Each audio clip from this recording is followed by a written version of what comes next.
What was the name of that spot? Dr. Chop. Dr. Chop. Yeah. Well, they own University. Yeah, I think they said that.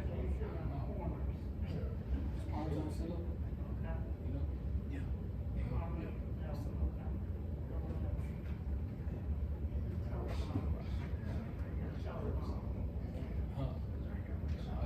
A lot of stuff like that. Even when it was up with my grandma's.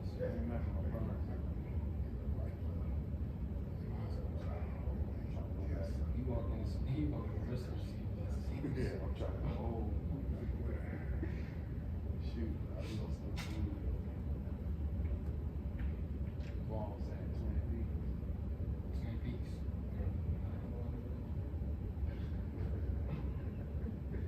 They got those.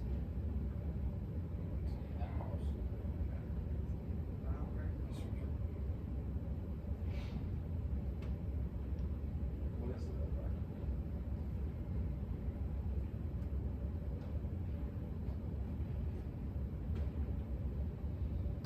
Hey, man, I appreciate you.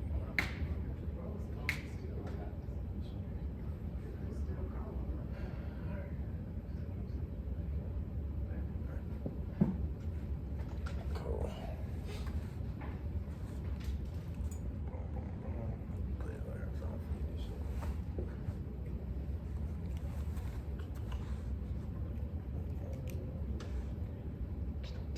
Testing. All right. Good afternoon, everybody. My name is Jonathan Jones. I am the Administrative Support and Media Lab Technician here at CGO Kelly Library. I want to welcome you all here to the Lord of the Fees, Importance of Estate Planning, presented by No More Suits, LLC. Our lecturer today was born and raised here in the Trayford, Winston-Salem, North Carolina. He's a 2017 alum of Winston-Salem State University and initiated of the Beta Iota chapter of Alpha Phi Alpha Fraternity Incorporated. He is an author, public speaker, entrepreneur, and historian. In 2017, he released his debut book, The Alarm Clock, which is housed here in O'Kelly Library.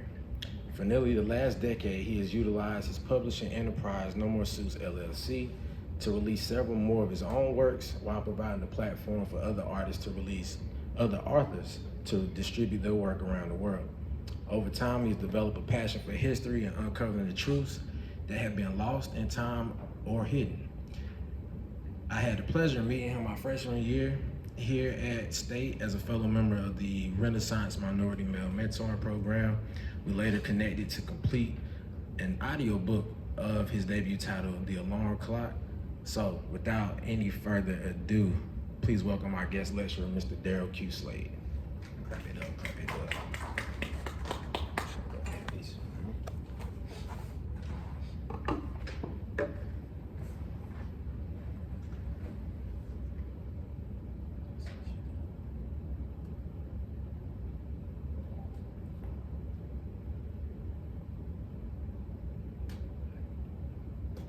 I'll just give you 1 second, all right? Oh, okay.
Dear Mama, the day you was born, the prophecies were fulfilled.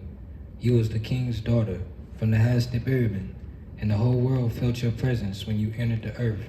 From Italy to Bavaria to Rome, all throughout the lands of the ancient Chaldees, down through the walls of China, through the mystical lands of India, your granddaughter, from London, Muhammad, Ali, even the valleys of the ancient empress of Meroe.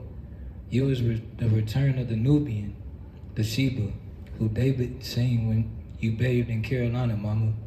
When you left, I felt like Moses, floating on the river, rich in wisdom, but deep in pain. But like Mike from the 2300 block of Jackson Street saith, you're always in my heart. I've been finding my way back home since you left the house. Nothing has been the same since. You shifted our culture, and most importantly, you remembered who you were, and you never lost touch of our heritage because it was in you. Ibn Darrell, San Quintus. How's everybody doing tonight? I just wanted, tomorrow is my mother's birthday. She's gonna be 73. And y'all know that this is a continuation series of Area 51 of hip hop. And so, hip hop was started in 1973, ironically, and that was 51 years ago. So I wouldn't be the, lecturer, I wouldn't be giving this presentation if it wasn't for my mother. So, and it's also Women's History Month too. I wanted to start this section of our lecture off by honoring my mother. She actually was a teacher too. She used to teach charm and etiquette at the church back in the day. And like, if you know my mom or if you're from the area, you probably was a part of that. She taught elegance and how to be proper. And so here we are talking about Old English and proper and, tying everything back together. So what I want to do is, again, in this last, here's that section that I wrote. I actually wrote this on the spot a few days ago. I said I had to do it. And so the name of that selection is called The Cardinals Bluegrass, because my mother was from the Bluegrass State, Kentucky. And so going back, in the last lecture, we talked about who William the Conqueror was and why he's so important. I was just looking, they had this Columbian encyclopedia. They got a whole section on William the Conqueror. And I did a comparative analysis. This is my great-grandfather, which is my mother's father, my mother's mother's father. His name was William Henry Jones. Now I want y'all to remember that name, William Henry Jones, okay? And what's very interesting about my great-grandfather, William Henry Jones, and William the Conqueror is that my grandfather died in 1987 on Christmas Day. And we all know that William was crowned on December 25th, 1066. But interestingly enough, William the Conqueror died in 1087. So that's exactly 900 years apart. And they share the same name. And again, William's descendants was Henry I and then King John. So John and Jones, and Jonathan is actually a Jones too. So Jones is plural for John, right? So indicating that you're from the lines of John, so you got John, Johannes, Ionis, my name is Jonas, named after my mother. So it's a lot of different interpretations for John. You can even get James from there as well. So yeah, that's William, that's Big William. And then I'm trying to see if there's any other correlations. So look at their mustache, they got the same mustache. So I never got to meet my great grandfather, but if technically I'm supposed to be William V, right? But my mother named me after her, and then she also, she started off in the, like in this picture y'all see here, you see this is the great mother, that's Aset, right? And her son, Heru. And this is me when I was a baby. in her arms the same way, you know what I mean? Because that's just a sacred pose. The mother is the mother of all creation. You know, we wouldn't be here if it wasn't for the women. And so that's her and her son, and that's a inseparable bond. And you know, it's been 15 years now since my mother transitioned, and that death couldn't even separate us. You know, she guides me, she gives me words of encouragement, she directs me, she gives me reminders when I'm at my lowest points, just to keep going. So, but this is in Louisville, Kentucky. This was at the barbershop. She started off on 4th and Cardinal at the University of Louisville. And when they won the championship in 1980, my mother cut all of their hair. They were consistent customers, but one of the most profound names was Darrell Griffin. He wore number 35, and my mother gave him a box cut for that championship. So I don't know if we can make a little pitch stop and see if I could pull that up real quick. Let me see. We'll get back to it. Let's go back to that later. But yeah, so shout out to my mother. Tomorrow is gonna be her birthday. She'll be 73. And I wanted to do the lecture on the 22nd, but the library would be closed by now tomorrow. You feel what I'm saying? So we had to make it do it. But it is the spring equinox. You feel what I'm saying? So that's the balance. So the Lord of the Fees, informational. Let's get to it, you know, because we got a lot to get through in a short amount of time. Welcome to the club. So first, let's really, and it's important that we're talking about William. I'm gonna mention William multiple times, and we have Sir William Dudley here. I gotta shout him out. 92 years old in the building, you know. So shout out to that. So these are the Carolina charters, right? And I'm referencing everything from this library.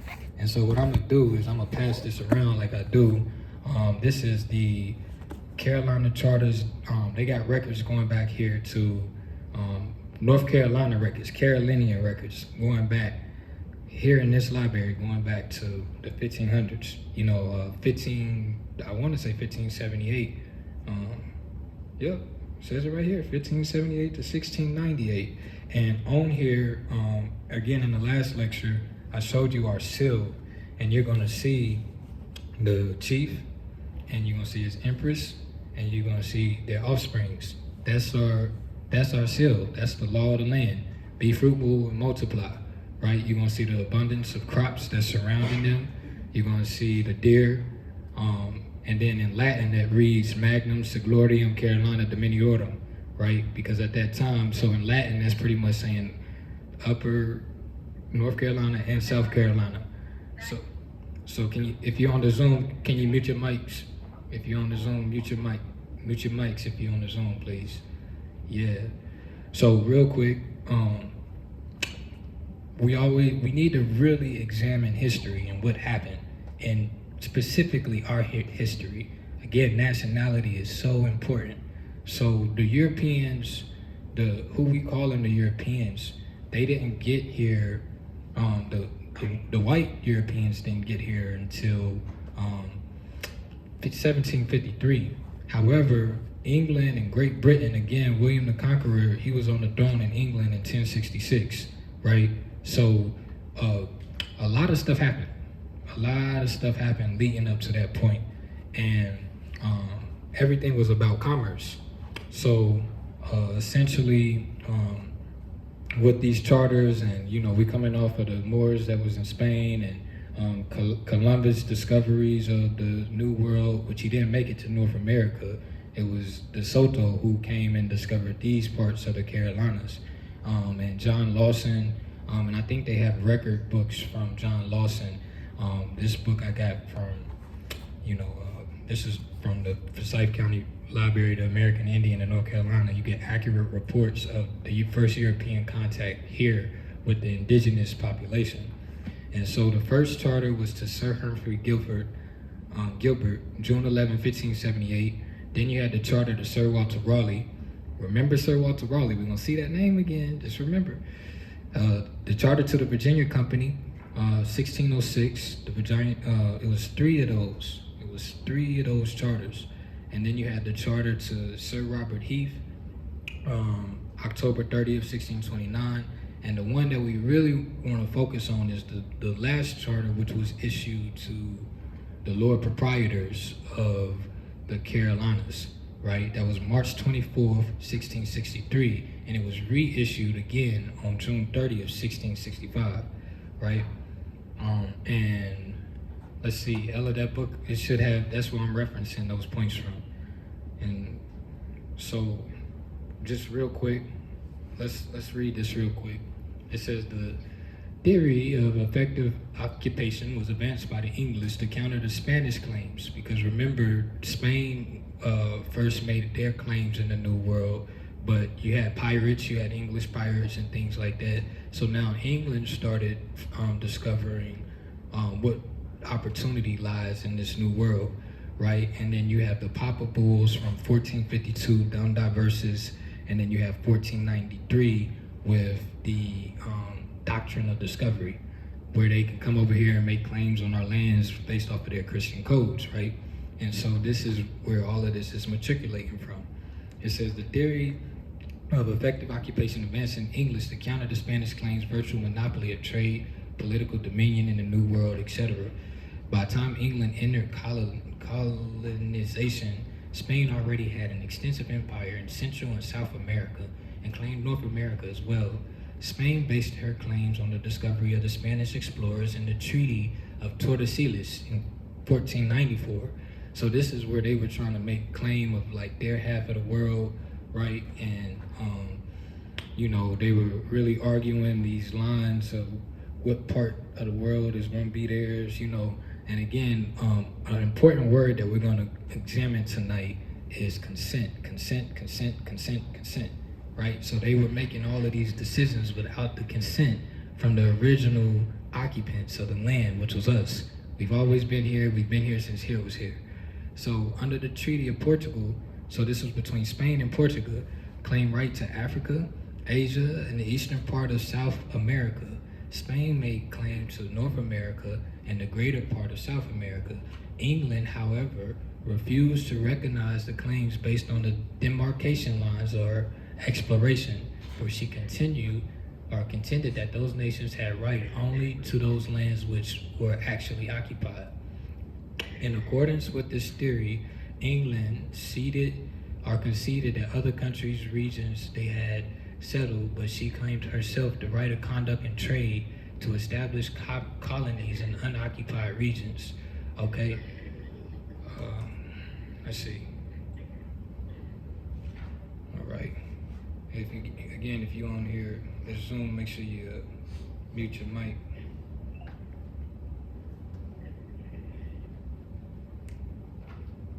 Okay. All right. So that was 1578, the first charter, and these charters wasn't working. They kept trying, and they didn't work. They didn't work. You know, you keep going. Right here, let's talk about the Virginia Company's charter. It says that Gilbert and Heath charters were limited to 6 years, at the end of which they were to expire colonies which had been established. And when the Virginia Company appeared incapable of handling the colonies efficiently, the Crown nullified the charters of the company. Although Heath's charter contained no time of limitation, the Crown declared it void after a number of years has passed without colonies being established. These actions were not capricious, but were conformity in the theory of the effective occupation. So let me come here real quick. Again, here's a chart of, we talked again, so this, again, all of our lectures are going to be on our Patreon, so we can, follow up with everything. But this is a chart of a lineage from William the Conqueror leading up to these charters, these Carolina charters. And remember, William established during his reign the Doomsday Book, okay? And so, again, the Doomsday Book was a book of surveys, so it probably was about this size here. And it was surveys of all of the land in England, all of their possessions, their territories. They had accurate descriptions of the possessions and the assets. And again, this has everything to do with estate planning, right? And so doom, when you break down the etymology of the word doom, it means to judge, right? So that's the final judgment. So if anybody has ever dealt with court, it's always about who has the final word, okay? Because that's the final judgment, that's the doomsday, right? And when you're doing land claims and things like that, it's very important to understand the administrative process and knowing how to respond to people, right? So, people who's unresponsive is considered dead, right? So in order to be living, you have to make sure you respond, especially when it comes to your property rights, right? So again, this stems from, William the Conqueror in 1066, okay? And when he published this in 1086, right, he set a blueprint for England, right? How are we gonna record our registry, our deeds? And as we expand and get new lands, how can we, charter that? So that's where the charters essentially came from. You feel what I'm saying? So I just wanted to go back in history on that. So the Doomsday Book, and we're going to read, when we come here to the university, we got to speed up to get to 1892 so that we can kind of get a glimpse of what a Doomsday Book would look like. Well, for us sound like, because I'm going to read it directly from the Trefo's Doomsday Book, right? And then again, we made the comparative analysis last time with Westminster Abbey. And again, like we said, this is Area 51 of hip hop. And here's an Area 51 in Westminster Abbey. And then the acreage for the downtown area, when they first purchased it from the Moravians, was 51 acres. So it's a lot of parallels there. And then at the top here, you have the 34, which is the Trefort. So it's a lot of connections with England, and these are all codes. These are the Mason codes, right? So, yeah, man. Let's move forward with these charters, right? So, the Virginia Company, March 12th, 1612, a new one was issued. It said, and again, like when you look at this book that's here in the library, you'll see that Carolina actually did not just extend to the Tennessee borderline. Tennessee was a part of the Carolinas, and it stretched all the way to California. And this is the Tennessee Blue Book, and you can reference the Tennessee State Constitution, and it'll tell you that in 1796 that they ceded from North Carolina, from the sovereigns of North Carolina. So that's sovereignty. And the Declaration of Independence says that governments are instituted amongst men, and that when one form of government is void to its end, it is the right of the people to assemble together and to create a form and form a new form of government. And so that's how you get states, that's how you get counties, that's how the United States declared its independence, off of these principles, right? Very important that we understand that, because we have that power, we have those rights too, to this day, right? Instead of complaining and rioting, let's get into history books and learn what the people from the past did so that we can improve on that in the future, all right? So they were having all these problems with these charters, and pretty much, just summing all of this up, let's get here to 1663, that's the Lord Proprietors. So this is coming off of Charles of England, Charles I. And remember, we went on the etymology of Charles. It ties back to Carolina. You get Carolina from Charles. Charles is Latin for Carlos, which is Old German for Carl, which translates to free man, right? So we got my brother Antoine Freeman in the house today. So Freeman is the Carolinian. It's just a free man, right? So, it comes from Charles. And then we had Charles Martel that we talked about in the 7th century AD, who established the Carolinian dynasty that went all over Europe, Italy, Spain, Germany, France. This was all Carolinian territory, okay? So it's not a coincidence that you get Charles. So this is Charles II. coming off of his father's reign, Charles I, it says the recipients of this charter had helped Charles II regain his throne in England. And after the following exile and execution, so his father was executed, Charles I, the territory was granted and had been called Carolina. So notice when we're promoting these events and stuff like that, we have Carolina spelled with an A. And what I see is Carol and Anna, right? Now we know Anna in Catholicism is the mother of Mary, right? And so that's embedded in there, in that word. So it says that the territory had been granted in Carolina and the Heath Charter was now called Carolina, and the grantees were designated as true and absolute lords and proprietors of the province, okay? And so the charter provided the basis for the beginning of representative government in North Carolina, and it required that except emergency laws promulgated by the proprietors be enacted with advice and assent of the approbation of the freemen, and the said province of greater part of them of their delegates and deputies, whose the proprietors were directed to assemble from time to time in such a manner and form as to them best. Another significant feature in the 1663 charter is the proviso giving the proprietors feudal powers equal to those formerly possessed by the bishops of the county and the palatine of Durham. Now, when they're talking about Durham, they're talking about the Durham that's in England, right? So what you'll find is you'll have a lot of names of places in England that's similar to the places here, like Winchester, Durham, Salisbury, right? So are they getting it from here or are we getting it from there, right?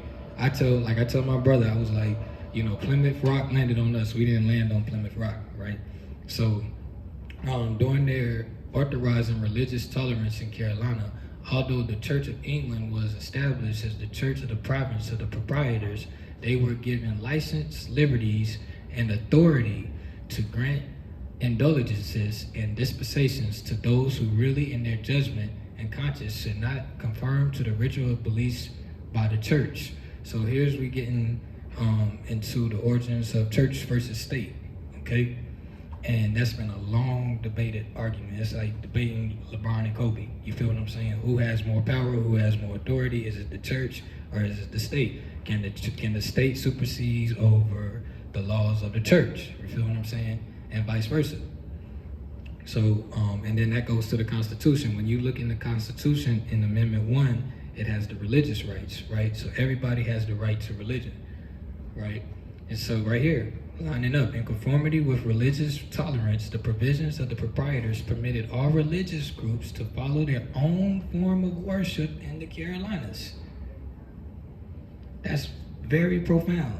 So if you're a Muslim, because again, you got the Christian codes where, like, in the beginning, it talks about, in those first charters that was issued to Sir Walter Raleigh, etc., it said that they were making claims on lands that were not possessed by any Christian prince, right?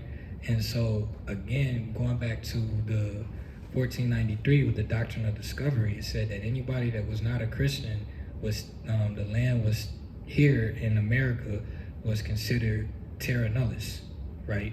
Meaning that they didn't see you. Meaning that it could have been a whole university right here, but if it wasn't a Christian university or a state, you feel what I'm saying, it didn't exist. And so let me pull this up. Again, we have Mr. Joe Dudley's brothers in the building this evening, and this is an article that we did on Baba earlier this year. Y'all can check that out. You just go to nomoresuitsllc.com/remembering Baba, okay? And so here is 1585. This is actually in Beaufort County where Mr. Dudley was born and his brothers. And this is 1585, July 18th. It says an Algonquin village in this vicinity was burned to the ground, right, by Ronald colonists with their first dispute with the Indians. So they had to make a dispute and they had to burn our land. And we see this happening all the time, and it's repeated throughout world history, right? And we're going to talk about the Reconstruction era too. And I actually found this book It popped up. It's the power of manifestation. Like I was, we literally referenced the Reconstruction era. This is what we're talking about. That's how this university was built, right? And so there's Sladesville. All of this is in Hyde County.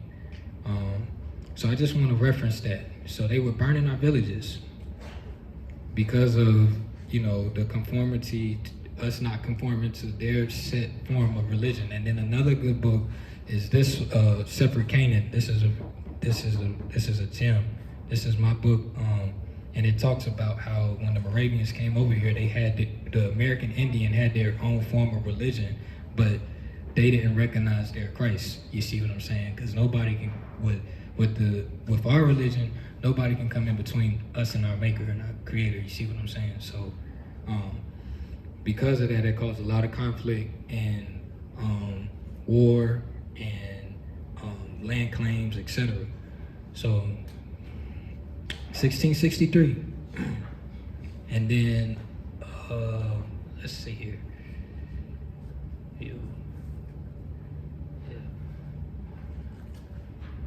This is giving history on the seal for the proprietors. It talks about the Latin term Magnum Seglorium Carolina Dominiorum. So that's what y'all see plastered on that book there with our seal. So here it talks about this is also reference. This is just giving some history of the Lord proprietorships, and I'm gonna actually read this. And again, that book is in rotation right now. It says on June 30th, 1665, a second charter was issued to the Lord proprietors of Carolina. The grant ostensibly was intended to enlarge the territory of the province. Notice they're calling it the province, not the state. They say the province. But may have been intended also to remove a possible defect in the proprietor's title, arising from the fact that in 1663 charter had been issued prior to the order in council declaring the Heath grant void. So now you got in law would be like a writ of error. You see what I'm saying? So how valid is this if the other, and then a good court reference would be Mulberry versus Madison, because you had a similar instance there. Under this new charter, the northern boundary of the province was located in the vicinity of the Virginia-North Carolina line. It extended westward to the Pacific Ocean. The southern boundary, which also extended from the ocean to ocean, was placed about 100 miles southwest of present Georgia-Florida line. So we talking about Ocala, we talking about Daytona Beach, we talking about Port St. Lucie, we talking about that Highway 4. If you're familiar with Florida, that's how far Carolina went south, up to the Virginia line and over to the Pacific coast. The proprietors were authorized by their second charter to divide Carolina into several counties. Baronies, we talked about baronies in the last trade. And then it says that to enact laws for the individual subdivisions. Remember they said that baronies were equal to like a modern subdivision, 15 acres or more, as well as for the whole province. There were also changes in the wording of the province regarding religious tolerance. We just talked about that. Otherwise, the provisions of the new charter were practically the same as those as the first one. The Lord proprietors were never successful in their attempts to govern Carolina. Why? Why were they not successful to govern Carolina? Can anybody give a reason why they couldn't govern Carolina? Why it was a struggle for them? Anybody want to take a stab at it? Right? That's a huge part. Anybody else? Take a wild guess.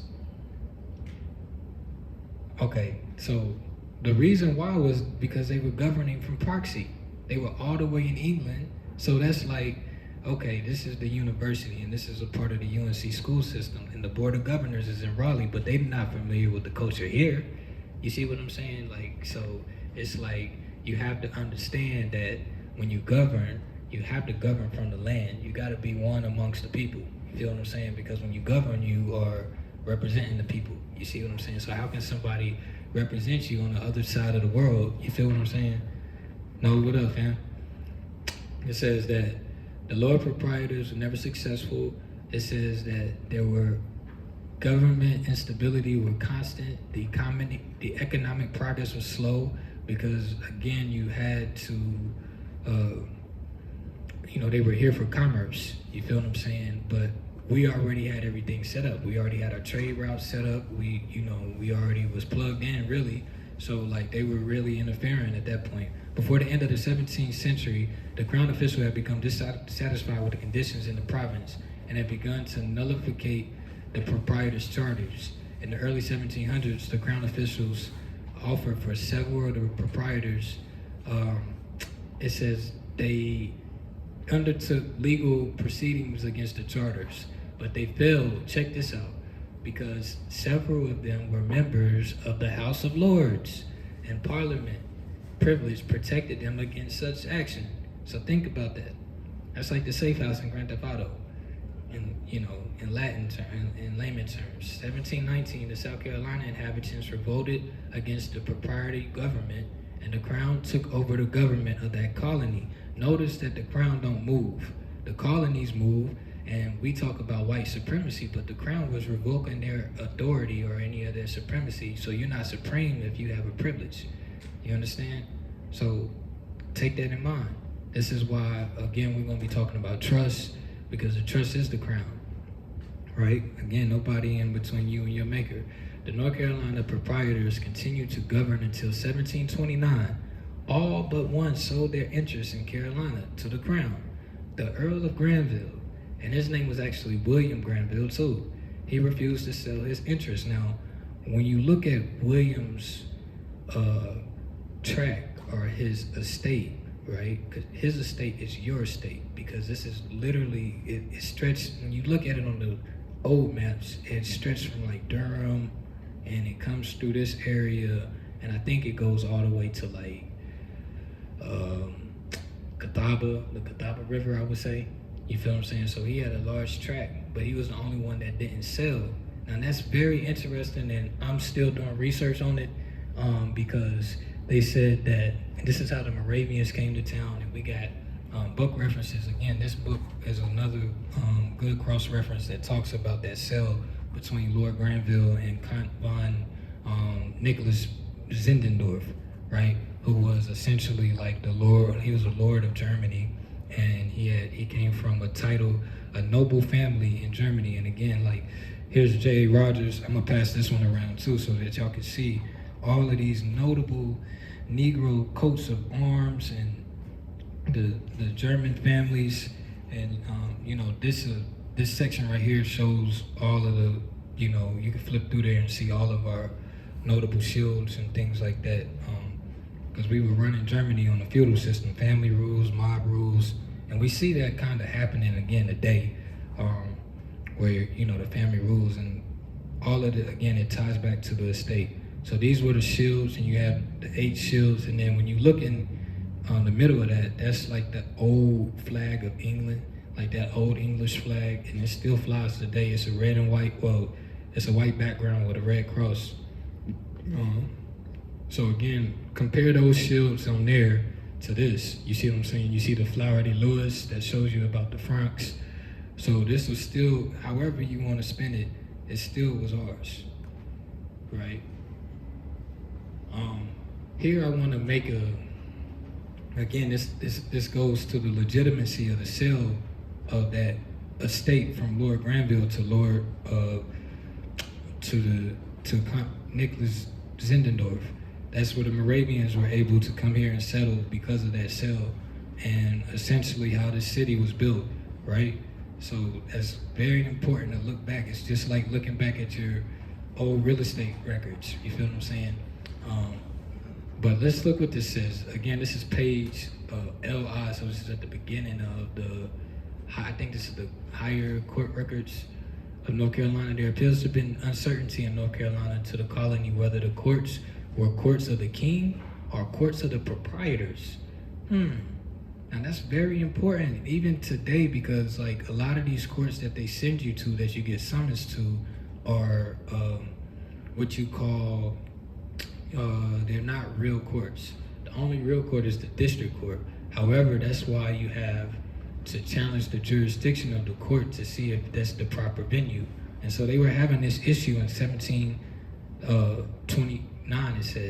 It says the commissioners of the justices and certain other documents stated that the courts preserved the king's peace, but writs ran in the name of the proprietors until the last months of 1701, and appearance bonds and certain others were payable to the proprietors, right? So that's, I mean, in modern terms, that's like when you have an authority and you are the principal, but you have agents working on your behalf and they're collecting the money and the principal is not receiving the money. That's tax fraud. You see what I'm saying? And it's a lot of people that's out here doing that. Again, this is why it's the writ quo warranto, and they were issuing writs back then. The writ quo warranto is what got the Virginia Company revoked. And so it says, in an information brought that year, the Attorney General carefully designated himself as the Attorney General to our Sovereign Lord, the King and His Excellency, the Lords of the Proprietors of the said Lord of the King prosecutes. With equal care, he designated the court of the General Court, holding His Excellency, the Palatine, and the Lords on the behalf of the Lord, the King. The attempt at this clarification probably was made because of the criticism from the Crown officials, but it was apparently deemed satisfactory. In late 1701, writs began run in the name of the Crown, and continued to do so in 704 when they ran against the name of the proprietors.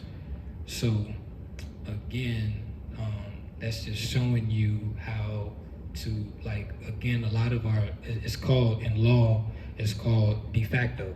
You feel what I'm saying? So that's de facto law, meaning that it's like, and that's why I want to look into Granville's sale of his land, because he may not have known that his land was sold. And it's a book that talks about it. I can't think of it off the top of my head. It might be that Scott Irish book up there. You see, that's another good point of reference. So here's 1729. Again, also too, why didn't he sell his land in 1729? And these is valuable lands. So let's see here again, and this is reference from that Scott Irish book, actually. James Lindbergh, Scott Irish of History. It says the agents of the proprietors had a lot to do with the removals. Oh, just as the spokesmen of Heath, Beverly, and Borden had advertised in their grants. In 1730 and the 40s, attracted many settlers to Virginia. So now the agents of Lord Granville came to him at the advantages of the living in North Carolina. Okay, so these are like your real estate agents, essentially. And it all ties back to the Virginia Company, because that's how they were able to, you know, whatever they can come in at, like selling real estate, developing roads, you name it, attorneys, wherever, you know what I mean, you fit in, and that's essentially still operating today. It says Granville alone, the proprietors had not ceded his land to the Crown in 1729, so it's reiterating that. Again, this is reference from this book here, so that's a cross-reference. Here, thousands of lands was for the taking beyond them and westward, was rich in bottom lands of the Yadkin and the Catawba, leading homeward in the border of the two Carolinas. So this author calls this area of Mesopotamia. It became home to the great concentration of Scott Irish. So a lot of the Moravians, they weren't actually Moravians, they were of Scott Irish descent. And do I have it up here? Great book, everybody should get this. This is another book by J. Rogers. It's called Africa's Gift to America. And he talks about how King James, when he became the king of England and Scotland around 1606, he dumped a lot of his subjects here to America. So how they say that we came here on slave ships, it was actually the Europeans who were coming here in boatloads, right? And so they said that it got so bad that, like, the overpopulation, I mean, it really, that's what caused a lot of the war and friction, because of overpopulation, and it was going on over there. They were getting evicted from their homes, and a lot of the stuff that we as black people deal with now in America, they were dealing with worse. The Irish and the Scots were treated worse than black people in America in modern times. And so like the reverse kind of happened to us, and we picked up on it. They said we were a healthy people, right? But then they came over here with disease. But they said that this land was a Mesopotamia, right? And we've been here since here was here. It says, and I want to cross-reference with Mesopotamia from another good book, my favorite scholar, Drusilla Dungy Houston. I gotta shout her out. She's a female author. She published this almost 100 years ago, 1926. It's called Wonderful Ethiopians, the Great Kushite Empire. And so this is referenced from page 182 in here. And she said, across the Mesopotamian plain flows two great rivers, the American of the mountains region, Armenian mountains. Here we find a rich alluvial delta like that of the Nile. It was rich in lowlands near the confluence of the rivers of civilizations of Western Asia first developed. This Mesopotamia plain is about 250 miles in length. The numerous mounds, it says mounds, thickly in this region was once populated. So in this basin, in this territory of the Yakin and the Catawba, there's a lot of mounds here. So was she talking about the Mesopotamia here, or was she talking about the Euphrates and the Tigris over in the middle, what we call the Middle East? Or was it a parallel? You see what I'm saying? Now, one of the things to observe is the difference between these two areas is that over here we have rich soil. Like we're starting our garden, we're getting ready, we're germinating, cultivating the soil. We have some of the richest soil in the world, right? So, and the riverbanks, they get their hydrogen from the water, the river water, right? And all of the streams that go in between. So, let's get to the university. What time are we looking at? 7:51. Okay. All right. So let's go. So I got about 45 minutes. Let's go to ancient Bohemia. So when we look at the university, of course the university was started in 1892, but there were many of universities that was established by our people long ago, right? And shout out to the brother Sabir Bey. He travels all over North Africa and Spain and Germany, and he talks about the oldest university was actually started by a woman named Fatima, right? I don't know, I can't think of the year, but the point is, like, she was a sister and she was from Tunis, North Africa. You see what I'm saying? So, we always talk about the blacks, the first, we've always been the first to do everything. You feel what I'm saying? So let's look at the Bohemians. And again, this ties back to the Moravians because Bohemia was a part of Moravia, right? It says the Bohemians of a Slavic origin, right? And Slav is where you actually get the word slave from, but it's an actual nationality. It says the land itself was first inhabited by who? The Celts. Where's my book? Where's that book? Who were the Celts? It says that this book is John Huss, The Witness, by the way. And John Huss was a Catholic priest who spoke out against Catholicism and was actually martyred. And he was the progenitor of the Moravian Church. The land was first inhabited by the Celtic race, the Boy, then the German race. The Macromani, who were driven out by the Huns, settled in the land now known as Bavaria, which is Germany. The Slavs were allies of the Huns, settled in the land vanquished by Macrami.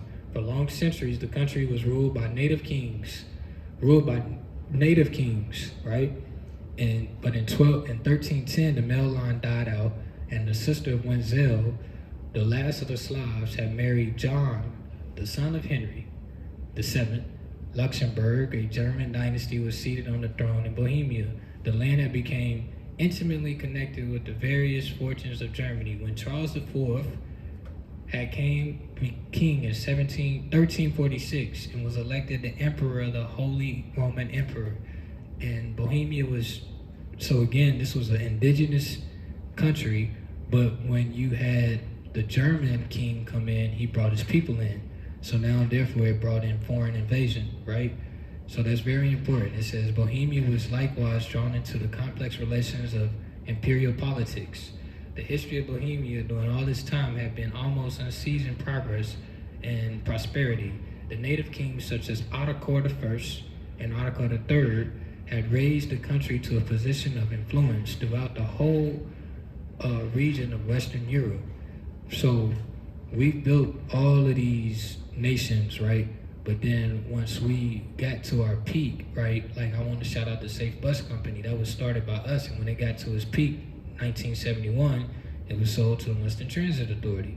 So we gave up that authority to Rome. It's like, right, what happened here? It says Charles IV. Again, you got Charles again. This is Charles IV.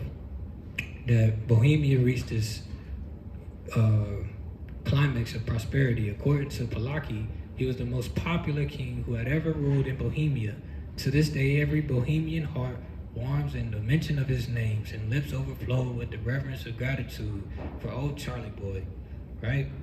And it says that towards the memory of the ruler and the tradition of the people has become representative of the highest glory and prosperity of his fatherland. Okay, let's make this note. It says the emperor seems to have a special love for the land of his mother, right? So that's masonry. He devoted his best interests towards building it up. He made it strong financially, improved agriculture. Now, Winston-Salem State was an agriculture university at first, and we're gonna get into that. Commerce and industry, Slade Industrial Academy, right? It says that they favored the arts. It was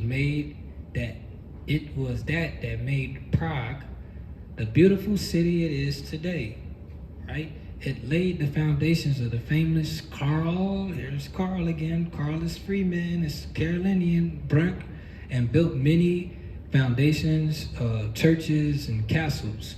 It says, Eunice Silvius afterward became Pope Pius II, declared that he had never seen no land which could compare with Bohemia. So I want you all to use your imagination and just imagine that we're in Bohemia right now, and that this is the university of Prague, or Praha is how you would say it, right? And it says now Prague is a university and a city. So when I say university, it's a duality. And we're gonna look at some more. It's quite interesting. The most important event of Charles' activity in this respect, and one of the most deepest importance of this work of Hus, John Hus, right? One of the deepest importance for the work of Hus was the founding of the University of Prague, April 7th, 1348.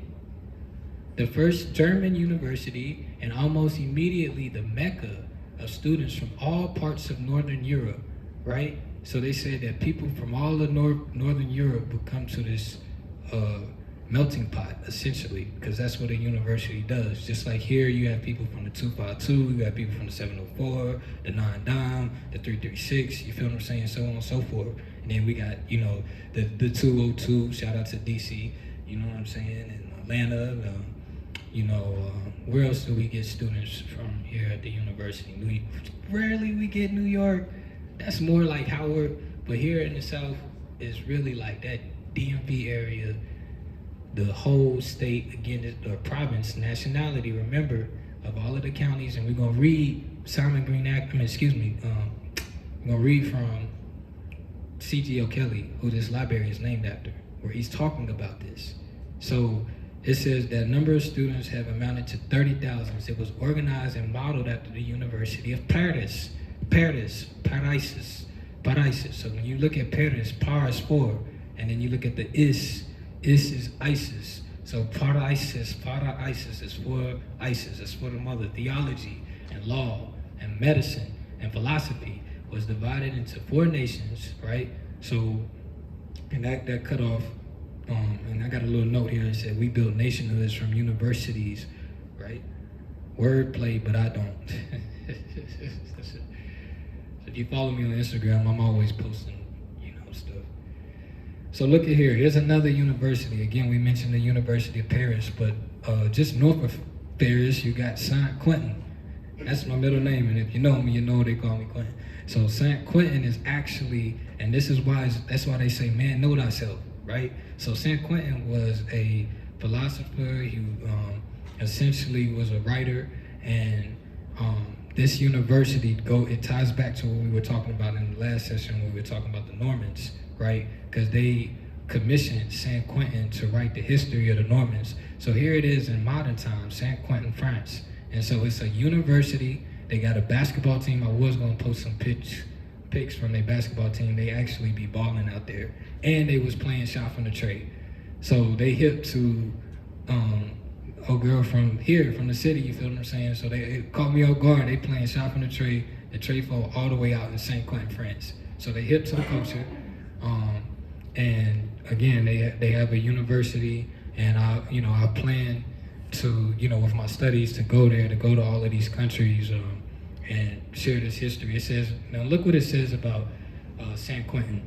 It says the Collegiate Church, formerly the Collegiate Church of San Quentin, is a Catholic church in the town of Saint Quentin, Anis, France, and there has been religious buildings on this site since the 4th century AD, which were repeatedly destroyed and rebuilt. During the early Middle Ages, the present Basilisca was constructed in the stages between the 12th and 15th centuries. It was severely damaged in the World War 1954 and was reopened in 1956 after the extensive reconstruction. There go that word, reconstruction again. Now, here, so we talked about removals. We got to talk about our rights, and I declared, there's 46 articles in the rights of indigenous peoples, right? And Obama endorsed this during his presidency, well, before his presidency, actually, in 2007. And so this is very, very important that we know these rights that we have as indigenous people, right? And again, this library has they have references on this too. They got indigenous peoples and international law. This is up there on the 3rd floor. Can I get a volunteer to come up and read these articles for us, please? Maze, come on up here. Yeah, I do. Yes, sir. Name, background, who you are? My name is Anderson, y'all. I'm just a teacher. That's it. Article 9 says indigenous peoples and individuals have the right to belong to an indigenous community or nation in accordance with the traditions and customs of the community or nation concerned. No discrimination of any kind may arise from the exercise of such a right. Read 10. Okay. Article 10. Very powerful. About consent. Indigenous peoples shall not be forcibly removed from their lands or territories. No relocation shall take place without the free, prior, and informed consent of the indigenous peoples concerned, and after agreement on just and fair compensation, and, where possible, with the option of return. Article 11. Article 11. Indigenous people have the right to practice and revitalize their cultures, traditions, and customs. This includes the right to maintain, protect, and develop the past, present, and future manifestations of their cultures, such as archaeological and historical sites, artifacts, design, ceremonies, technologies, and visual and performing arts and literature. And then the part 2? Part 2. States shall provide redress through effective mechanisms which may include restitution developed in conjunction with indigenous peoples with respect to their culture, intellectual, religious, and spiritual property taken without their free, prior, and informed consent or in violation of their laws, traditions, and customs. Boom. So let's go into this. This is history that's just not talked about. Thank you, Mace. I appreciate you, my brother. So again, this is why we had to, because it's a law that says he who knows no rights has no rights. So that's why it's very important that we reiterate that. And you have, the power is in the people. You have to give consent, right? So the difference between the 14th Amendment and the 5th Amendment is that in the 5th Amendment of the Constitution, it says that you have to have just compensation, right? For any removal or any land that was sold. But in the 14th Amendment, what we subscribe to all the time, it does not offer just compensation, right? So you have to know that. You have to know that. This is why we're talking about fees, people. This is why we have to talk about fees, because that securitizes your rights. That securitizes your equity, right? So this is referenced from, what we referencing in this book. It says the American Indian in North Carolina. This is actually signed from the author, 1947, Douglas Rice. It says that, it states that 1820 passed a law declaring to enter into any negotiation for the sale of tribal land without consent of the National Council would be considered treason and punishable with death, right? So think about this. This is, again, when you look into it, type in on your phone as a prime example, the Treaty of Fort Wayne, right? And look how many acres were sold without the consent of the real people. Furthermore, the Treaty 1828, George Guest, who was also known as Sequoia, was paid $2,000 to educate Cherokee children. So now we're getting into education. This is reference from this book. This is my mother's book. This is what this lecture series is titled after, Path Towards Freedom. And this is a depiction of the removal, the forced migrations of the Indians. It says it illustrates the sadness of the Native Americans to leave their land and travel west. So do y'all know that, like, I know we talk about Black Wall Street, Oklahoma, but do you know that they actually came from Carolina and they were the Indians that was forced to be removed from their land, right?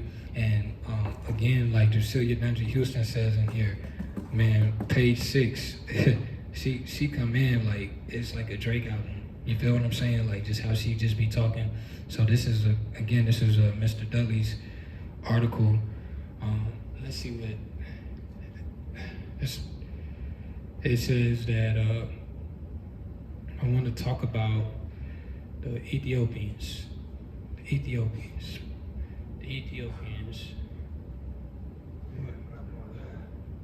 This is a brother right here. Let's stop right here real quick. Samuel Jasper Hodges. Now this says 1866, right? Was when he was born. Now they always talk about us being slaves, but look at what this guy did.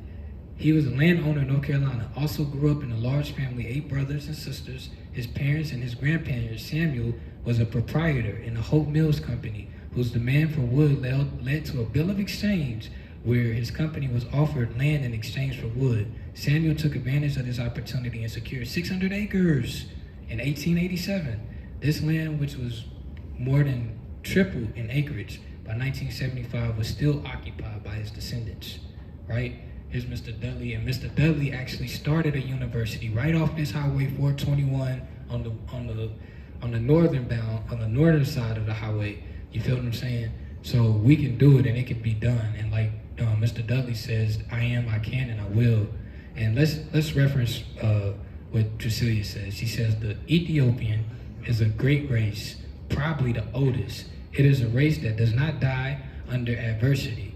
When other races are sullen and despairing to turn to self-destructions, the people cheerfully press on.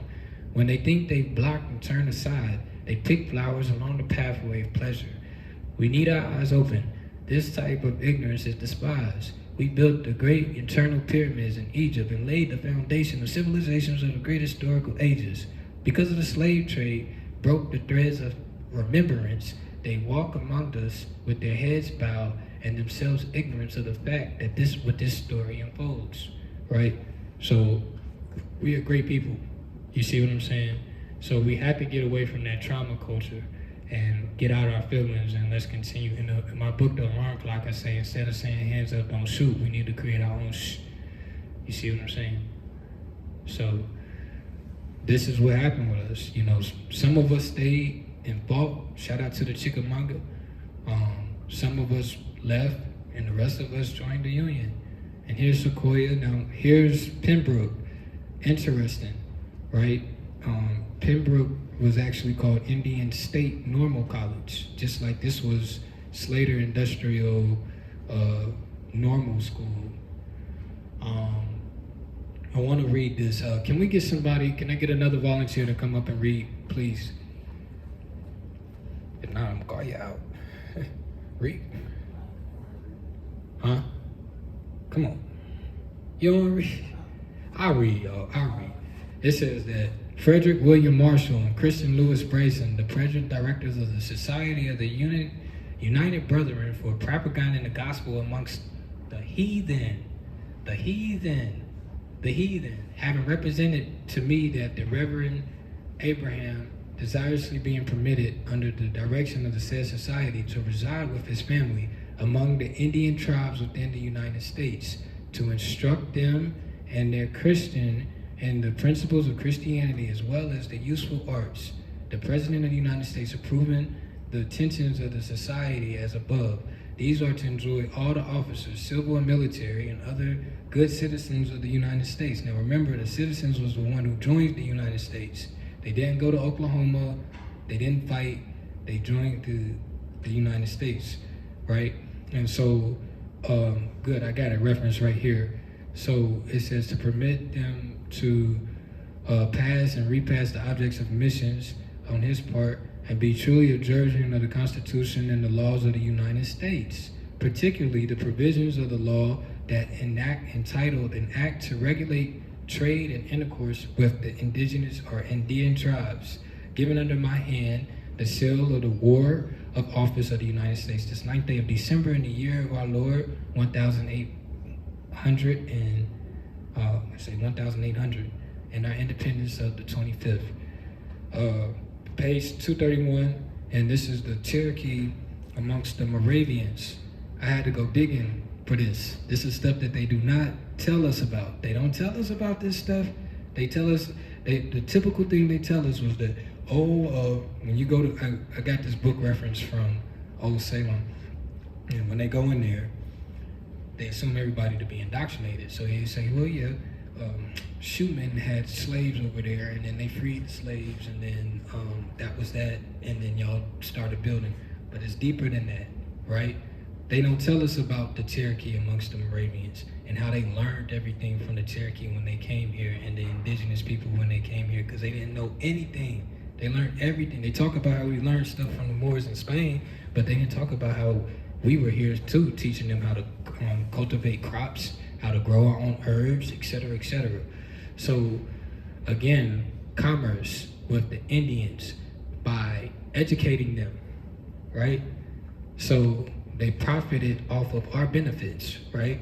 So I'm a parent. We know that it's easy to get the kids, once we get the kids in school, it takes a burden off of the parents. So they understood that. So they're like, well, we're going to educate them. And we're going to educate them with what we want to educate them with. How can somebody that's not from here tell you about here, right?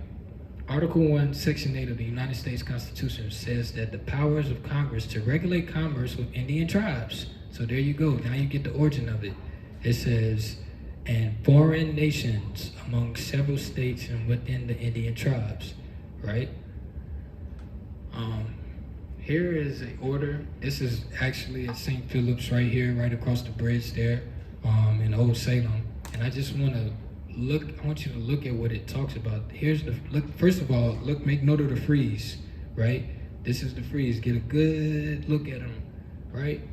So, and we got book references, the sacred Canaan. All of these Moravians were Moors. They look like us.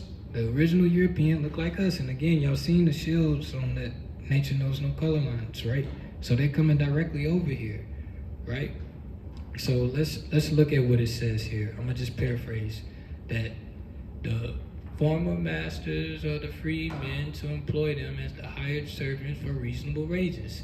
It's recommended that the freedmen, when allowed to do so, that they remain with their former masters and labor faithfully. Long they should be treated kindly and with reasonable wages, or immediately seek employment elsewhere in the kind of work which they are accustomed. It is not well for them to congregate amongst the towns or military camps. They will not be supported by idleness. Okay? So, in other words, they don't want you to think.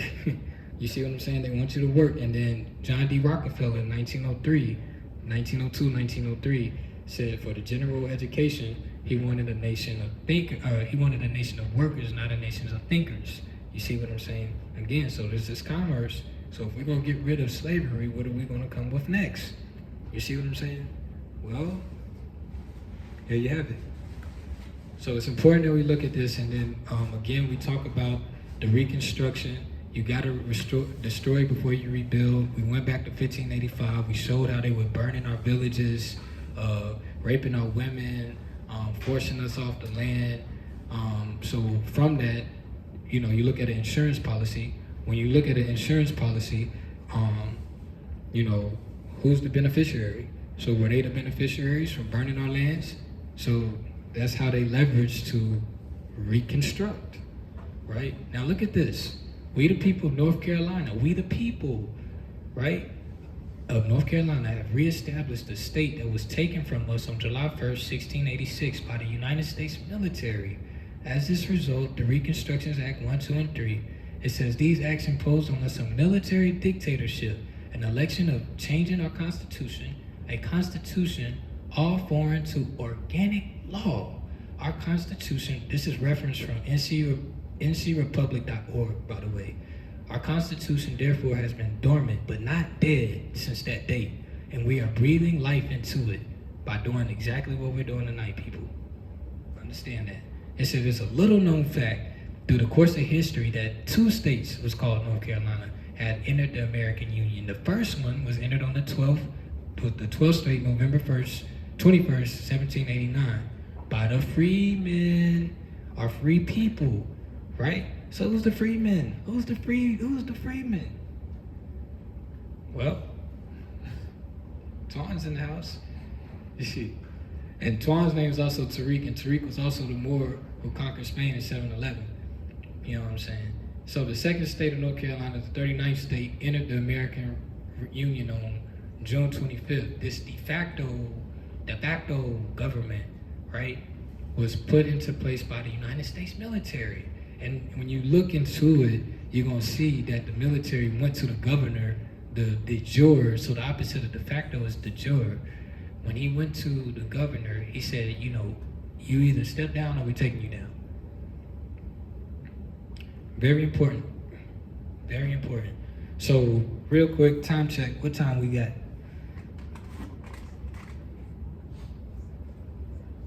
7 what? 18? 8:17. Okay, bet. All right. So let's go into the history of our alma mater, right? I'm gonna pass this out, right? So again, we're talking about states, and I know I did a lot of rambling to get to this point, but it's a lot of information that we have to talk about, right? So here we go. Just take one of those. This is the original. It was a neighborhood adjacent to this side of the street. It was called Columbia Heights, and so let's get into the history of that real quick. And this book that I'm referencing talks about here, but it was printed in China, right? So this is Winston-Salem architectural history.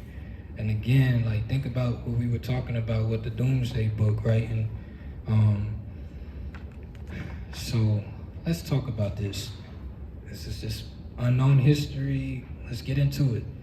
Inside the Land and Improvement Company Incorporated, June 1891, by 11 white men, with the physician Francis Schaffner as president, paid $12,900 for 39.25 acres, where we're standing at now, which was called the Prof and Stockton Farm, east of Chalon.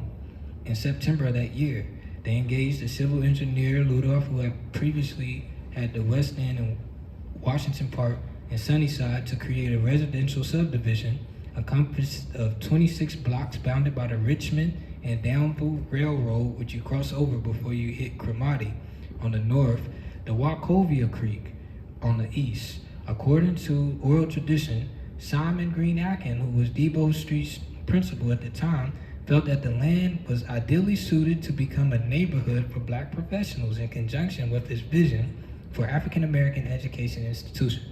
And the developers concurred. African American teachers, ministers, businessmen were amongst those who were purchased about 50 lots in April 1892. Now again, pay attention to the timelines, people. It says that when an article of the manufacturer's record described the developer's intentions, it occurred let me see. Encourage black home. It encouraged black home ownership. Now, pay attention to that word encourage. It encouraged black home ownership. All right. It says that only 3% of North Carolina's African American population attained that goal at that time. Now, remember, at that time, African American wasn't a term that's a modern term, right? That they call our people. So then we would probably be called Negro, or again, a lot of us were Indian. That's why nationality is important. It says when the African American Church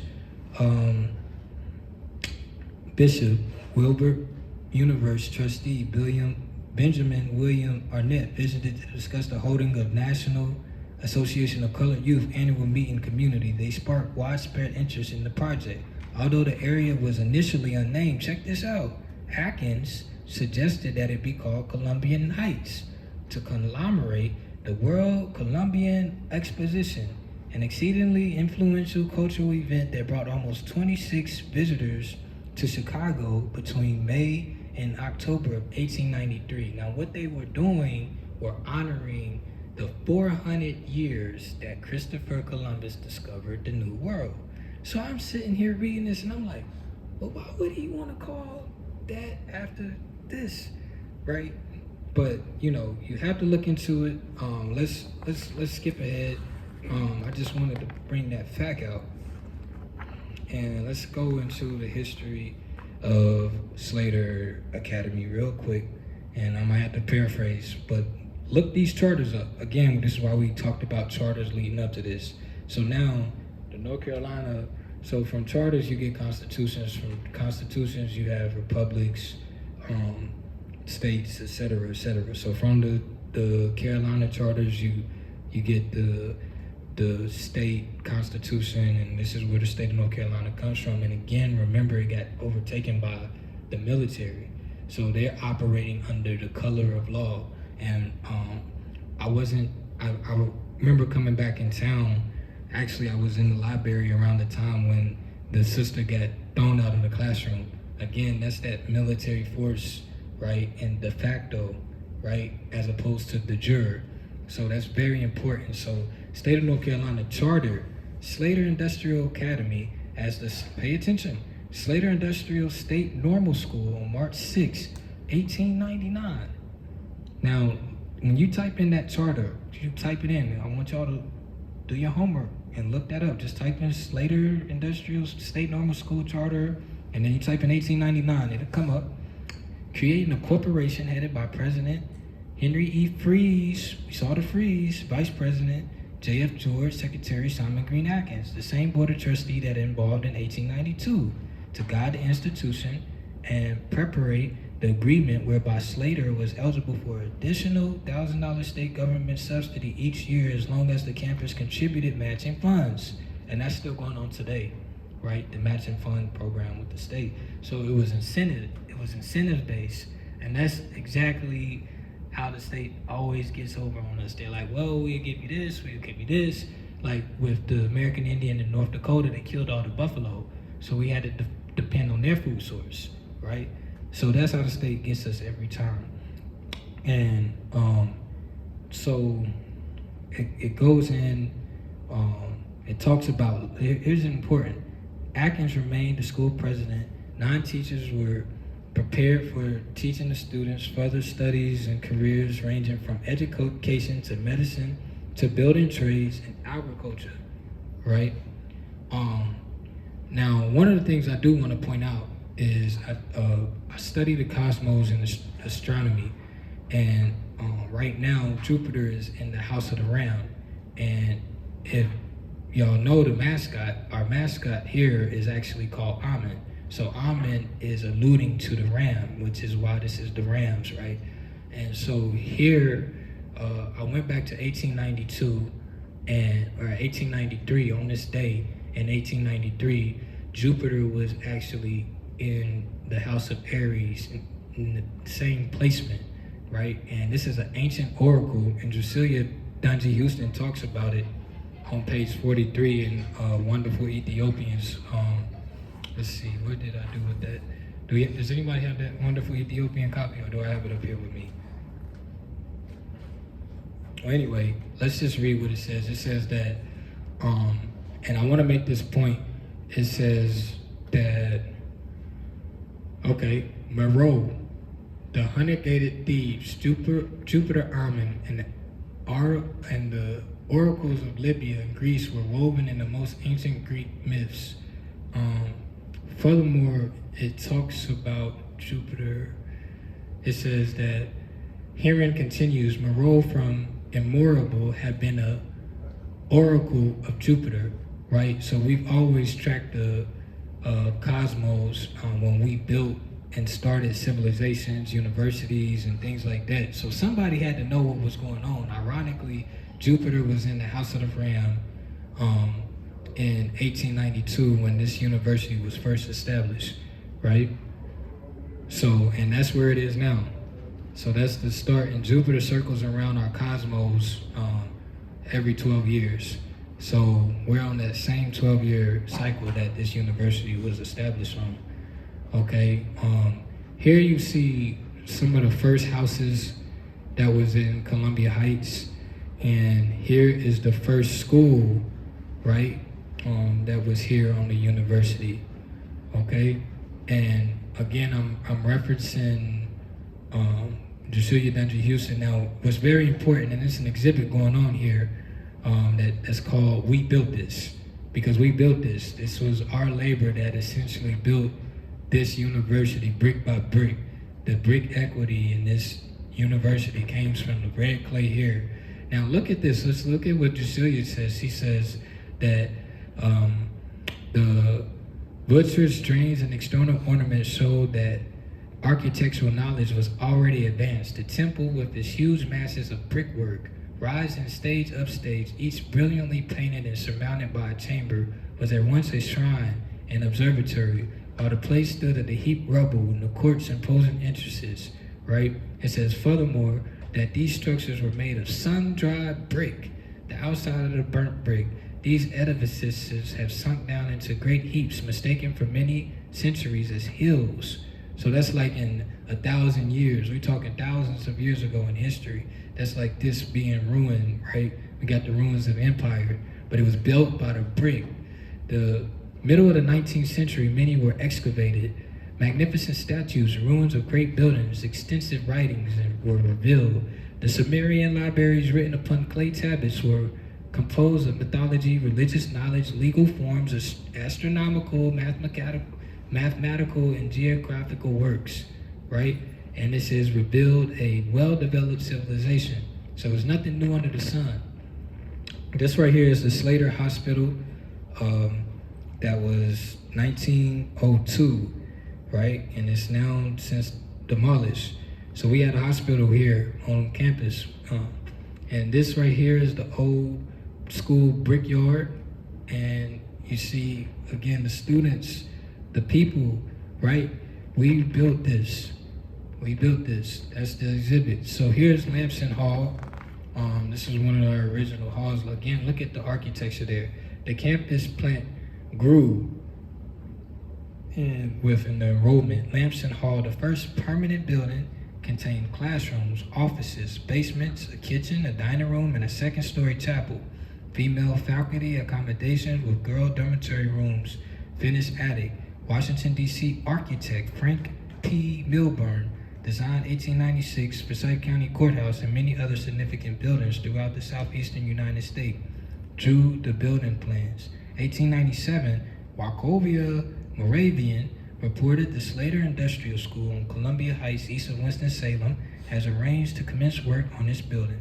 $10,000. Slater students facilitated its constructions by almost 100,000 bricks in the campus brickyard. The structure was named in honor of the campus benefactor, Hartford, Connecticut pastor C.M. Lamson, served as the landmark from 1897 completion until its demolition in 1939 to allow for Blair Hall to construct on the site. So as you're seeing, where Blair Hall was is where originally where Blair Hall is today is originally where Lamson Hall is at, okay? So what you see these Moorish architectures and all these arcs and stuff, like the students did that. The students. Wow. Okay, here we have Bickett Hall. So when you look at Bickett Hall, that was 1922 when it was established. It says this was the men's dormitory bore the name of North Carolina Governor. North Carolina Governor. This was a white man, by the way. So it says Thomas W. Bickett. In order to accommodate the growing numbers of students, the administration received funds to expand its resident halls with the West Wing in 1929 and a 294,000 East Wing in 1952. Both planned by the architect in Norfolk O'Brien. WSSU demolished Bickett Hall in 1995 after construction of a new dormitory, Wilson Hall. So this essentially was across the street where Wilson is, okay? Here we had the Columbia Heights School. This was a high school, and I believe that it was in the area of where the K.R. Williams Auditorium is at, okay? Let me see if I can find it. Let's see here. Okay, so Columbia Heights Primary School, Mapping School, 1925, 1953, 623 East Bruce Street. So if you look on that map, look for Bruce Street, and it's since been demolished. So we had a elementary school and a high school all here in the community, and that's very important. Okay, and here is the other earlier Columbia Heights Public School. November 1904, Forsyth County Board of Education and the state of North Carolina contribute $800 towards the construction of a graded school to serve Columbia Heights community, right? The Slater Industrial Academy and Normal Board School trustee donated 2 lots at Bruce and Wallace Streets, northeast of corner, adjacent to the campus for the school site. Simon Green Atkins had temporarily relinquished his role as Slater's head to serve as the AME Zion Church, became Columbia High School principal, a position that he held almost through 1923. Winston-Salem school system assumed 3-room frame building operating in 1913, constructing of a 5-classroom frame addition in the summer of 1914. Classes began fall under the direction of Principal C.W. Reynolds, assisted by the teachers Sadie Kofer, Belle Diggs, and Letitia Henderson. Okay? So, here's an area view of the university, and I just want to make sure I get everything right here on this area view. It says that this is Winston-Salem Teachers College, and it says that they built this in the counterclockwise position. So whoever did this was very astute in cosmology, right? As above, so below, right? So you see Pegram Hall here in the north, right here, and then it says you have Kennedy Dining Hall right here. So that's still essentially there. Of course, Kennedy has been rebuilt. That's where back in the day where the Ram Shack was at, right? It says Pegram Hall, Kennedy Dining Hall, then you have Bickett Hall, which is right here. Okay, so Bickett Hall is right here. So that's right here, okay? Near this DJR area. You see what I'm saying? And then right here, this is before the library. So the library would be right here, right? And there's Blair Hall right there. And then right there you have the Freeze Auditorium. Across the street, directly adjacent to it, you have, can anybody guess what that is? Across the street from there? How good are y'all at the streets? Huh? Ella Hall, right here. So essentially, this would have been the auditorium right here, the entry, and then Ella Hall is standing adjacent to it across the street. Now, mind you, that's an actual street. So they done blocked that off, and there's where S.C. Atkins statue it is, and the clock tower. The Science Building of Hall, Performing and Practical Arts is right here, across from Blair, and then Atkins Hall, okay? Here's another picture of it. Now, interesting enough, this is called President's Hall. 1924, it's 100 years old. Still stands today. Architect Willard C. Northup designed the President's House, erected by Aboriginal contractor Smith and Hauser. Now, if you go out in this exhibit, you're going to see their title out there and the history of the Smith and Hauser. Now, it was a cost of $14,000 in 1924. The brick 4-square campus, oldest structure remaining on the original site. The former residence featured Flemish bond walls and windows distinguished as cast stone stills, segmental arc lintels and side elevations, a single pediment and paired Tuscan columns, a wooden balustrade ornament with full-width porch, matching porch extended from the east elevation, small dormers and tall collab chimney stack. Simon Green Atkins and Olena Pegram Atkins and their family were dwelling the first occupants. Atkins' son, Lugan Atkins, who served as Winston-Salem Teachers College president for 27 years after his father's death in 1934, wife, music professor Martha Spencer were the next resident, followed by Kennedy, Raynard Millard Williams, who assumed institution presidency in 1961, became Winston-Salem State's first chancellor in 1977. Harold Douglas Covington, chancellor in 1977 to 1984, was the last leader to live on the campus. Winston-Salem State University acquired the revival-style dwelling 631 Banner Avenue in Washington Park to accommodate the institution head in 1981. The Wallace Street building then functioned as the space for the Alumni House since the 1990s, mid-90s. Here is, do y'all know what building this is? Carolina Hall. Architect William Northup designed Carolina Hall, completed by Frank L. Bloom Company, 1925. 1925. It says the stone Tuscan columns support the elaborate above arch entrance surrounded by this U-shaped neoclassic revival style. It says it reflects the funding source. 1923 appropriation for North Carolina General Assembly. Built originally contained administrative offices, conference rooms, a library, and science laboratories, right?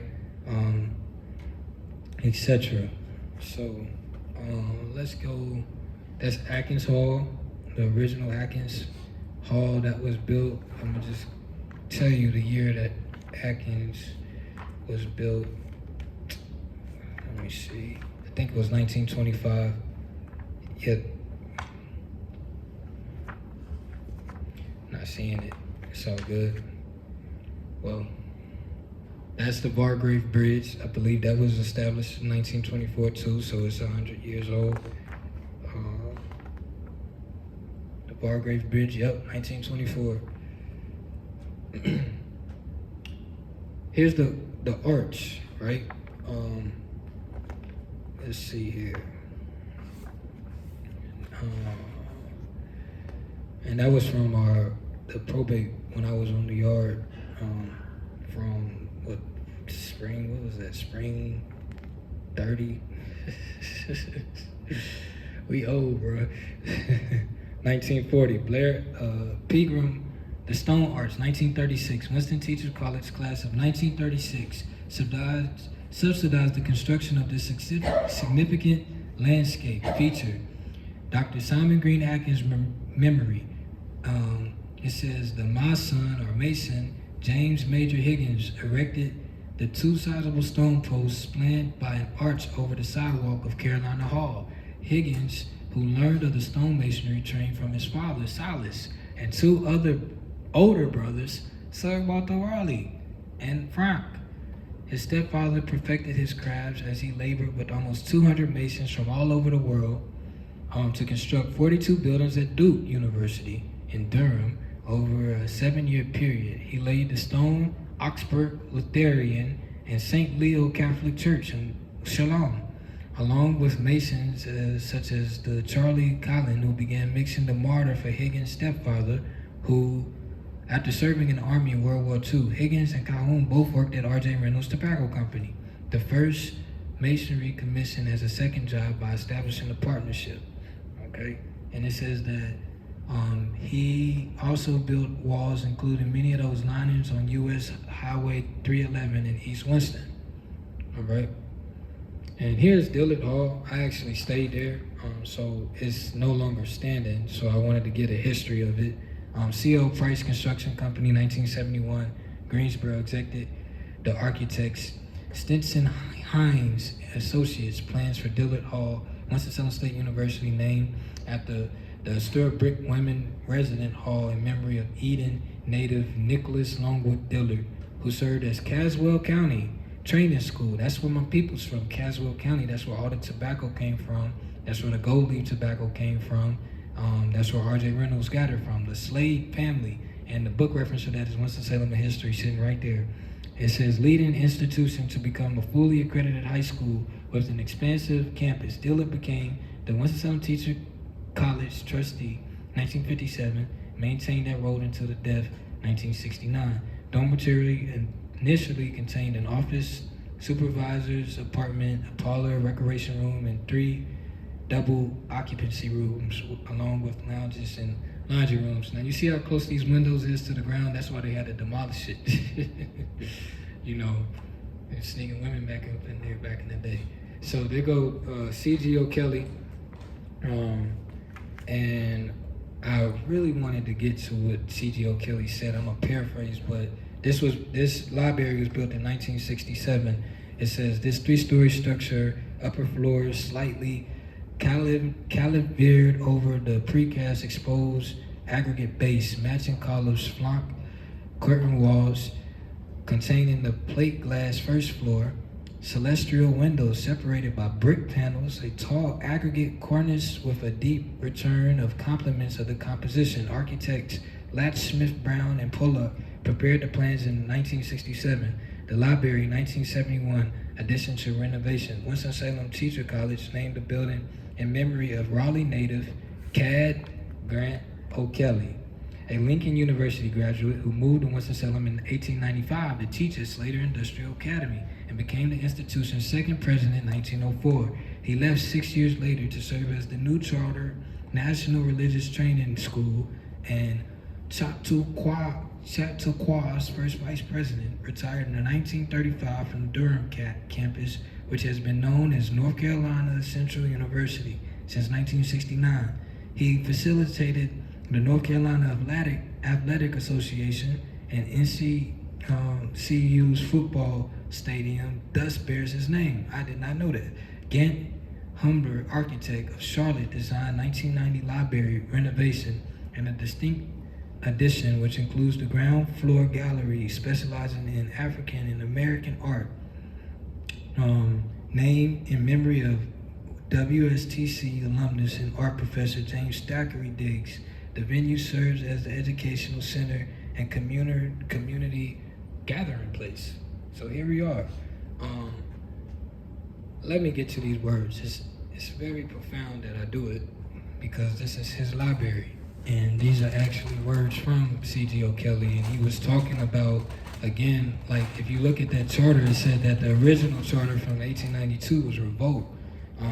So a lot of good came with it, but it was also a lot of bad because like if you see all those houses on that architecture, right? I mean on these blueprints, this whole neighborhood was wiped out. You know what I'm saying? So again, they had incentives for us to move here, only for it to be destroyed. And now you got, even on that side of the campus, our culture really don't even be over there like that. You feel what I'm saying? But again, with population growth, you have to accommodate. And again, you had to sell. So this all became, though that these individual houses was people's estate. And again, we saw our seal, which is the man and the woman and the kids, right? So that broke up a lot of families. And when we were removed, we went into the projects, right?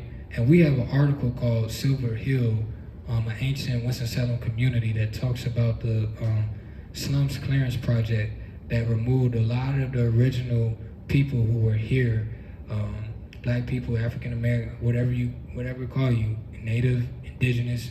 We were removed. Winston-Salem history talks about it too. 6,000 families were removed from their estates and forced into the projects, right? So it's very important that we look at that. Now, when we look at the rights of indigenous people, And the ones that we had in rotation talks about even if you don't have a national background, you're still subjected to the indigenous rights in international law. You still have rights. And so therefore, all those people should have been compensated for that sale of their homes, right?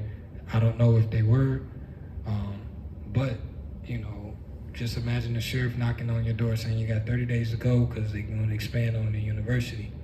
So if the state wasn't sold to the state, that probably wouldn't have happened, right? And that's why it's important for you to take control of your estate. Now let's look at what, let's hear from C.G. O'Kelly, okay?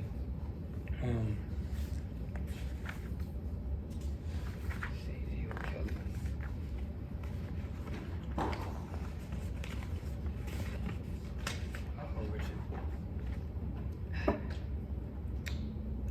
Okay. Do we have any questions or anything so far?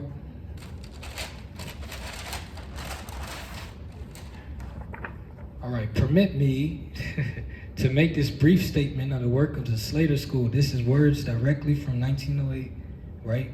C.G. O'Kelly. During the 4 years of my competency as principal of the said school, these years have been remarkable, in many respects, years filled with hopes and discouragements of light, yet years of undoubted progress with it all. Our recent commencement was marked by unusual interest and enthusiasm on the part of both visitors and schoolfolk. At no time of these years had there been shown so many evidences of devotion and loyalty on part of the students, and the many determinations to return to the school in the coming year, and on the prescribed course of the studies completed. The commencement exercise also furnishes evidences of growth and development in a matter of appreciation and part of the colored people of this community.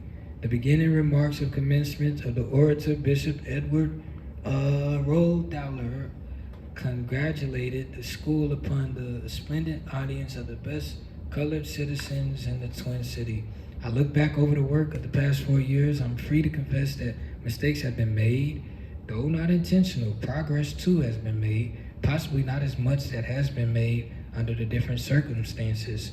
So you got to realize that they're coming off of this revocation and turning their school over to the state. So this is what he's talking about. The progress of all lines tend to make strong and influential school. Good work can also be done by the co-laborers, teachers. In two instances, the teachers may not have been well prepared as teachers. Some schools state similar to ours. Okay. Let's get to the part where he talks about the territory, because again, in the rights, it talks about the territories. It says people shall not be forcibly removed from the territories. It says our students come from those counties allotted as special territory of this particular one, colored state in normal school, with few exceptions. All are North Carolinians. So again, we're talking nationality. Present residents and sons of daughters of former residents who still prefer to have their children trained in the school by men and women with whom they are more or less acquainted with.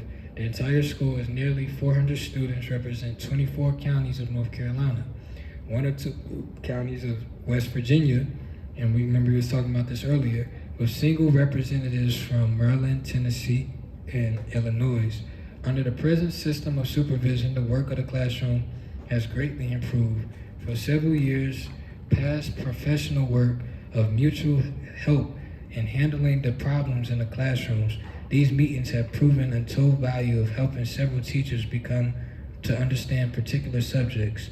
All more knowledge of the entire course of subjects is prescribed, and our teachers are more concerned about the quality of work than the quantity.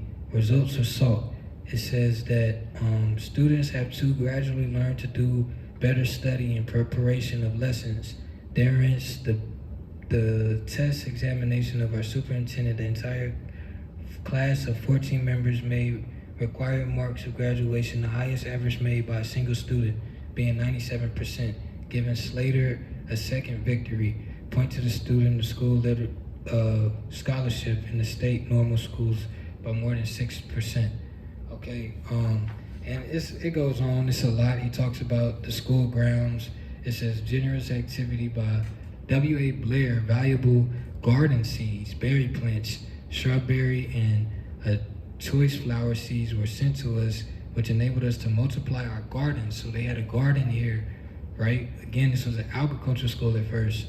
Some valuable landscape and Terrence work has been done in the spring on the yard of the rear Lamson Hall by the school boys under the direction of the principal, right? And demonstrate what is possible along this line. Here permit the mention of the fact of the school has no playground at either of the school buildings. The grounds are now being called and respective owners any day. In such event, nearly 400 pupils were deprived of a suitable place for necessary sport and recreation. He gives personal gratitude to the board. Allow me to thank you for a year of confidence, and you reposed in me, for sympathy extended to me, cheerful cooperation given to me in this work, kindly suggesting you're undoubted. And by the way, this is referenced in the archives of Raleigh Library. He gives appreciation for the teachers, etc. And let's I'm gonna close out there. So we pretty much went through everything. Let's go here. This is from the same document, and this is the schedule of fees. So shifting to the estate. So every estate should have a schedule of fees. Now this is a schedule from here of this university from December 1st, 1903. It says real estate about 90 lots. So again, that's this, right? And so look at everything that's listed. There's a fee that's associated with it, right? So this is what we need to be doing for our estates, listing our assets. It's called a Schedule A and an addendum, right?